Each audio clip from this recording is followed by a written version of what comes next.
We have officially entered week 2. So for this week's video, I'm going to talk about the case study and kind of everything that we're trying to cram in.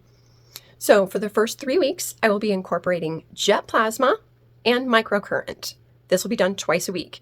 Through the first 7 weeks of our case study, I will be doing red and near infrared LED treatments, again, twice a week.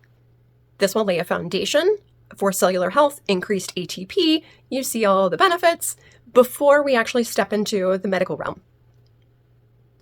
Once we move into the medically corrective, we will be doing dermal Restylane injection up through the cheeks. We're planning on doing about a 0.5 ml per side.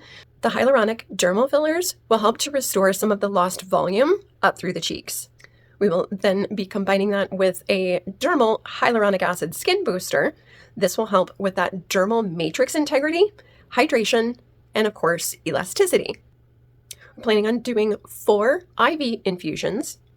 These infusions will combine vitamins, minerals, and antioxidants for overall cellular health, but also serving as hydrators for the skin, enhancing repair, boosting the immune system, increasing cellular health, and countering some of that oxidative stress. We'll also be incorporating a compounded Melasma Mask to address the pigmentation issues that I'm having. The Melasma Mask combines Azelaic, Tretinoin, Hydroquinone, and Kojic Acid. If the skin barrier does not appear to be compromised, then we will add in a blend of buffered alpha and polyhydroxy acids to address pigmentation and offer just a light exfoliation. We're planning on incorporating 1 Spicule. Today, for week 2, I did an exosome treatment that's activated by LED.